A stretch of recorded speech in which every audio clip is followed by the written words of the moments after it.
Brock Cordeiro of Dartmouth works for the Bristol County Sheriff's Department as the administrative and legislative aide for Sheriff Hudson. And when he's not working, he's also busy with two organizations that assist people who need a helping hand. Brock joins us now to discuss those organizations. Welcome, sir. Oh, thank you for having me. One of those organizations has to do with fighting pancreatic cancer. Tell us about that organization.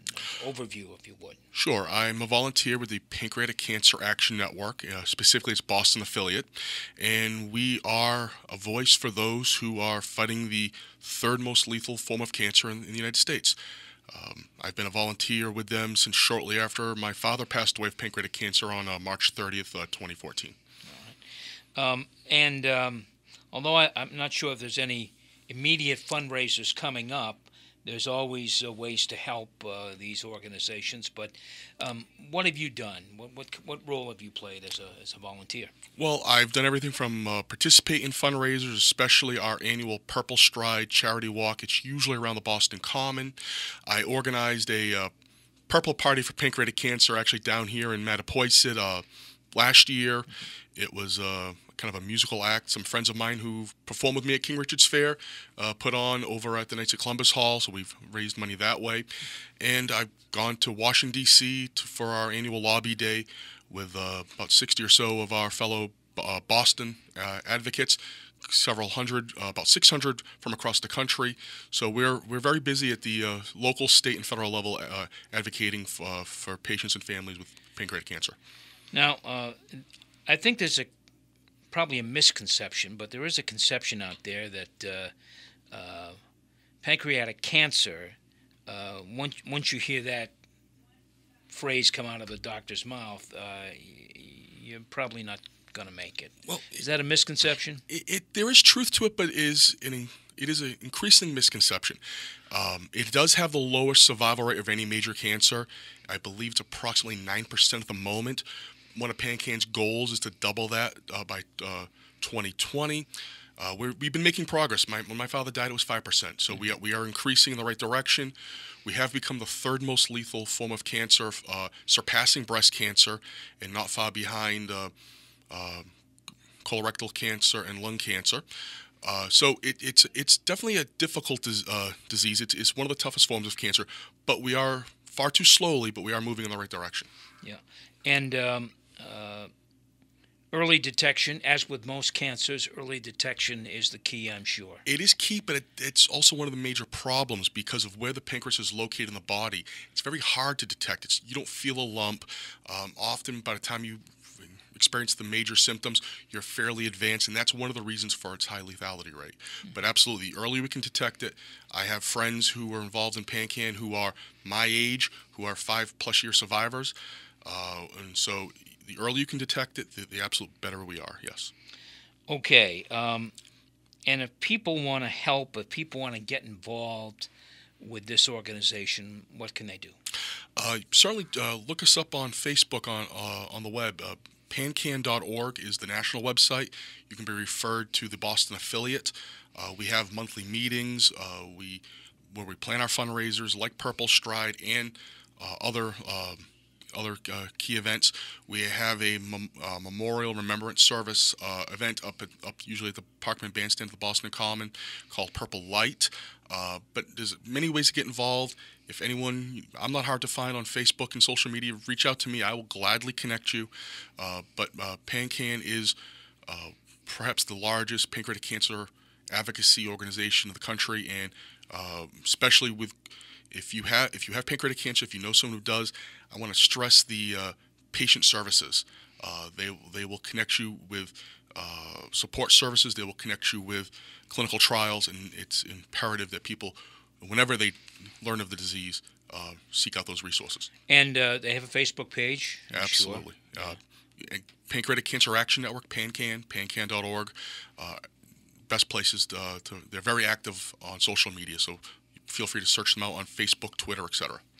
The other organization that you are involved in is, frankly, an organization that you initially contacted us about, and that is an organization that has to do with deaf and hard of hearing. It's an organization you really don't know much about. I think the general public probably doesn't know a great deal about it at all. But it's important nonetheless.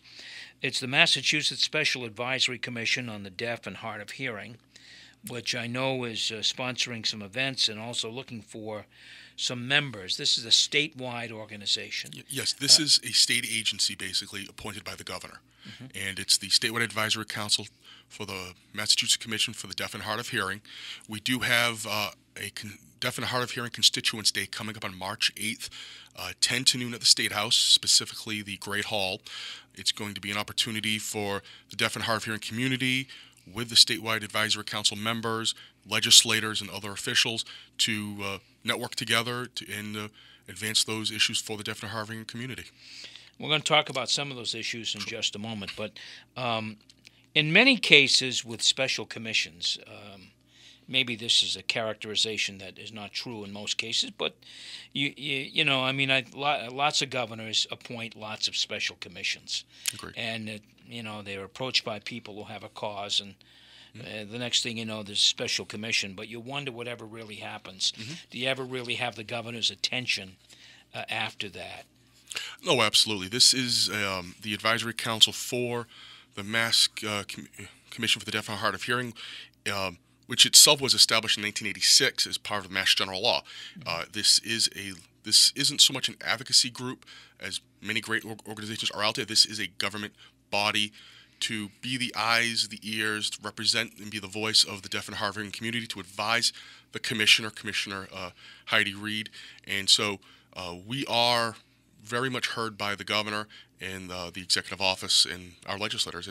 It's an important role. It's actually, but you make a good point. It's one where I reached out to the governor's office just asking for more information about the Deaf and Hard of Hearing Commission, because I myself am hard of hearing. I was born deaf. I've had several corrective surgeries. And so I was just curious about it. In the course of conversation with the governor's office, they invited me to apply. And that's about 9 months ago, I was appointed to join the committee. You're listening to Townsquare Sunday. I'm your host, Jim Phillips. My guest is Brock Cordeiro of Dartmouth, who is a member now of the Special Advisory Commission on the Deaf and Hard of Hearing here in Massachusetts, also involved with efforts to stem the tide of pancreatic cancer in Massachusetts, and, of course, around the world. They're involved with the groups that are concerned about that as well. A couple of events coming up following involving the deaf and hard of hearing. And the first is March 8th at the State House, Constituent Day. Is that? Absolutely, March 8th. What happens there?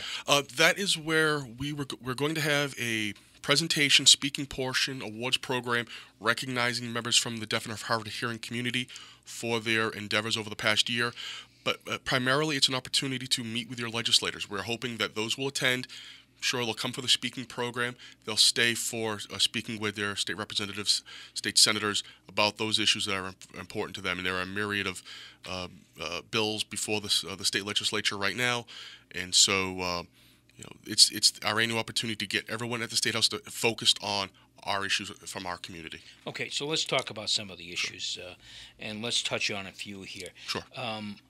Obviously, when you are deaf and hard of hearing, there are issues with language and understanding others and conveying your message, your needs, whatever it is you have to say to the general public.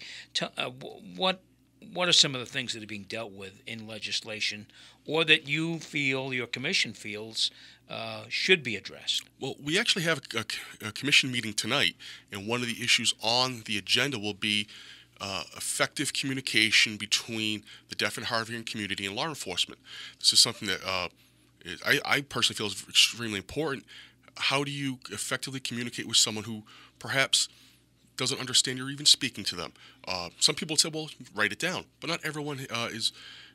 There's a high percentage of those who are deaf and hard of hearing who don't read, aren't as literate as the average person. They might think, so having a police officer or official write something down and hand it to them may not be sufficient. Most law enforcement officers don't know American Sign Language. A lot of deaf and hard of hearing don't know American Sign Language. So it's the facilitation of how to communicate. I'm concerned, as we've seen in other states, where there's been fatal incidents between law enforcement and the deaf and hard of hearing community because they could not get the point across to each other. So that's just something that I know we're discussing tonight.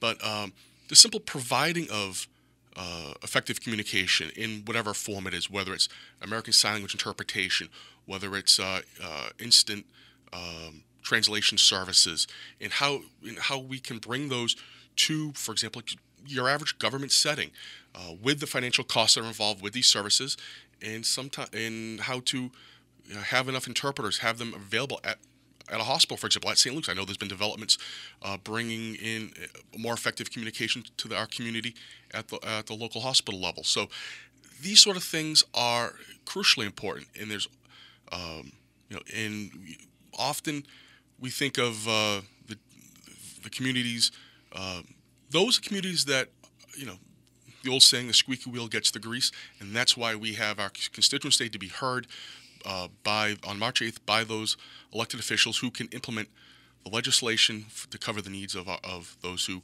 are the late deafened, the non-communicative. There's 650,000 people in the Commonwealth of Massachusetts who are defined as deaf and hard of hearing at whatever stage and whatever level.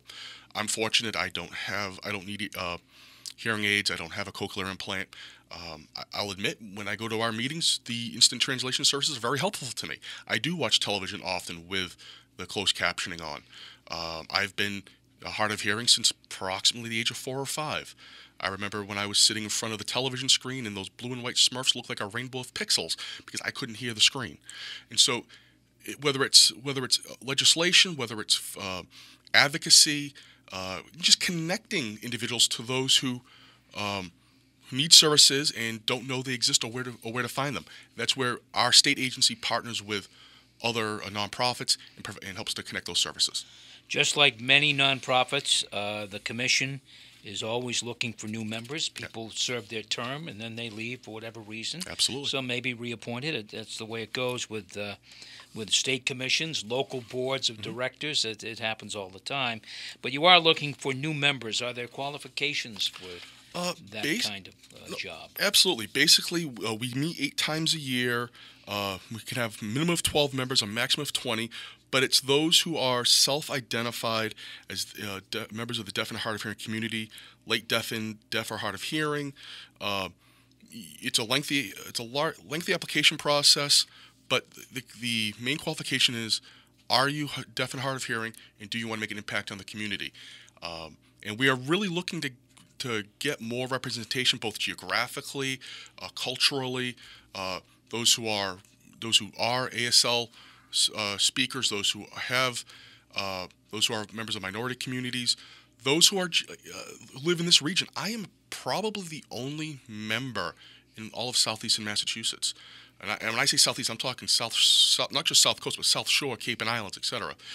We need more people on the Statewide Advisory Council representing the needs of our community, because Bristol County is one of the most deaf and hard of hearing areas in Massachusetts, but we have some of the least representation on the advisory council. Yeah, that's it's so true. I mean, I think, and I don't think it is limited to the deaf and hard of hearing commission. Believe me, I think it's in many respects we lack representation at the State House. We don't seem to have the clout, frankly. I would agree with you, and it's something that we can only overcome by those individuals who want to stand up and take an active interest.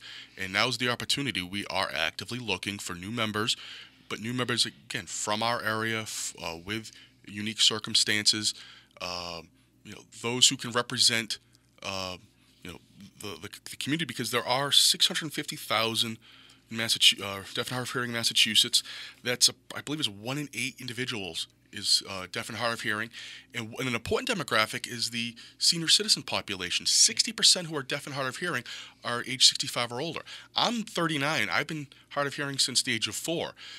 I'm really just getting really deep into the deaf and hard of hearing community and culture, but we need representation from that wide range of individuals who self-identify. We're rapidly running out of time here, but Where can people go to learn more about the commission, what it does, and how to apply? The best place to go is to our website. It's www.mass.gov/MCDHH.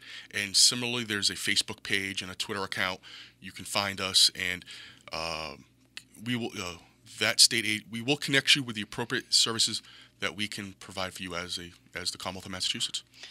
My thanks to Brock Cordeiro for the work he does with the Special Commission, Special Advisory Commission for the Deaf and Hard of Hearing.